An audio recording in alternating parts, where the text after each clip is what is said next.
Hello guys, আসসালামু আলাইকুম। Welcome to my channel দিন যাচ্ছে ব্লগে আপনাদেরকে স্বাগতম। কেমন আছেন সবাই? নিশ্চয়ই ভালো আছেন। আমিও কিন্তু আপনাদের দোয়ায় আল্লাহর রহমতে খুব ভালো আছি। ঘুম থেকে উঠেই কিন্তু ব্রেকফাস্ট নিয়ে বসে গেলাম। ব্রেকফাস্ট রেডি করছি আমার জন্য। তো এখানে একটা পরোটা আর একটা ডিম ভেজে নিচ্ছি। যদিও এইভাবে ডিম ভেজে খেলে ডায়েটের কিছুই হবে না, তেলটা পুরো মতোই কিন্তু খাওয়া হয়ে যাচ্ছে।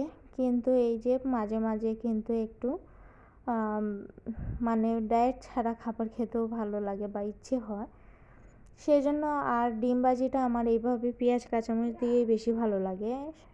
সাধারণত অমলেট খেতে তেমন বেশি ভালো লাগে না, একটু কাঁচা কাঁচা ভাব থাকে, ভালো লাগে না, সেই জন্যে এইভাবেই আমি খাই।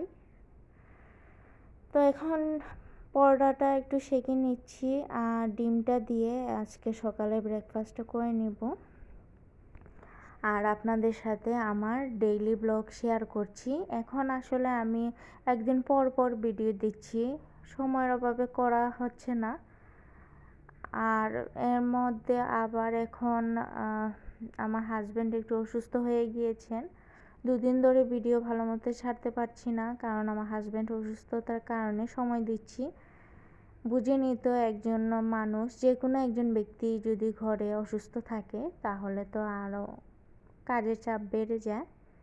তো আমারও ঠিক তেমনি, তার মধ্যে আবার হাজব্যান্ড, সব কিছুই নির্ভর থাকছে আমার উপর, সব কিছুই করে দেওয়া লাগছে। সেই জন্য আর ভিডিওটা রেগুলারিটি মেনটেন করতে পারছি না। তো আপনারা যে যেখান থেকে আমার ভিডিওটি দেখবেন, আপনাদের কাছে অনুরোধ থাকবে একটি লাইক দিয়ে দেখবেন। আর যদি আপনারা নতুন হয়ে থাকেন তাহলে অবশ্যই একটা সাবস্ক্রাইব করে রাখবেন। আর যদি কোনো একটু অংশ আপনাদের কাছে ভালো লাগে তাহলে কিন্তু ছোট্ট একটি কমেন্ট করতে পারেন। তো আজকে মা আম রেখেছেন, সবজিওয়ালা আম নিয়ে এসেছেন। তো আমগুলো দেখে কিন্তু খুব বেশি ভালো লাগছিল। আর আম দিয়ে কিন্তু অনেক ধরনের খাবার খাওয়া যায়, যেমন আমের টক রান্না করা যায়, তারপর আম ডাল রান্না করা হয়, তারপর আমের চাটনি করা হয়, মানে বিভিন্ন রকম আম দিয়ে আমের সিজনে খাওয়া হয়। আর আমের দিনে যদি আম ভর্তা না খেলাম তাহলে কি হয়, তাই আমি এখন বের করলাম আমগুলো, কারণ খুব বেশি ইচ্ছে করছিল আমগুলো দেখে যে একটু ভর্তা বানাই। তো ভর্তাটা আমি কিভাবে বানাচ্ছি সেটা আপনাদের সাথে শেয়ার করছি। আসলে অনেকেই আম ভর্তা এইভাবেই বানিয়ে খান, এক একজন এক এক রকমও খান। তো আমগুলো ছিলে তারপর এই গ্রেটারের সাহায্যে আমি এটাকে ছোট দানা দিয়ে ভালো করে গ্রেটার করে নিয়েছি। তারপর ছোট ছোট দানা হয়েছে। এই ছোট দানা দিয়ে কিন্তু আম ভর্তাটা বেশি আমার ভালো লাগে, কারণ দাঁতে সেই রকম কোনো রকম টক লাগে না, দাঁতগুলো তো তেমন টক হয় না, সেই জন্য। আর এখানে কিছু শুকনো মরিচ আর একটু রসুন নিয়ে নিয়েছি, কিন্তু এইগুলোর পরিমাণটা আমার কম হয়ে গিয়েছিল। তো যাই হোক, এই সাইডে একটু চিনি একটু লবণ নিয়ে রেখেছি। আর একটা পলিথিন ব্যাগ হাতে বেঁধে নিয়েছি, যেহেতু আমার বাসায় এখন গ্লাভস নেই। তো পলিথিনটা দিয়ে তারপর হাতে বেঁধে সুন্দর করে এটাকে ভালো করে মেশ করে নিচ্ছি, কারণ এইভাবে যদি আমি মেশ না করি আমার হাত নিয়ে আজকে আর থাকতে পারবো না, মানে খুব রকম জ্বালাপোড়া করবে।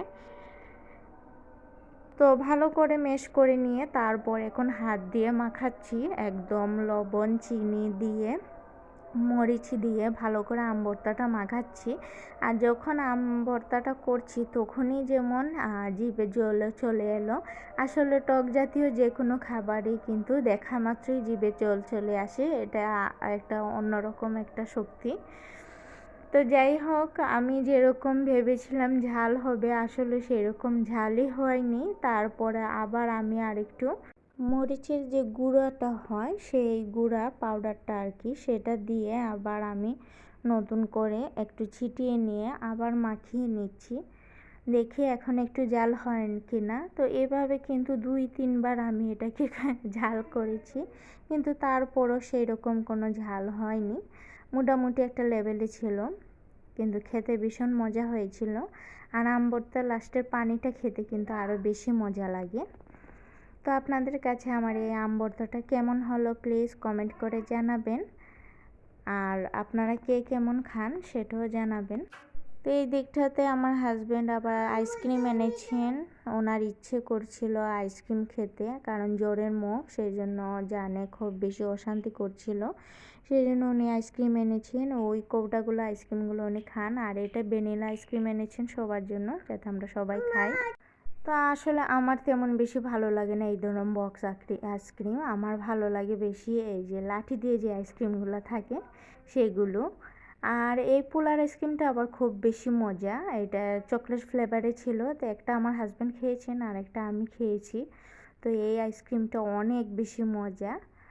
তো আজকের ভিডিওতে এতটুকুই ছিল। সবাই আপনারা আমার পাশে থাকবেন। আল্লাহ হাফেজ।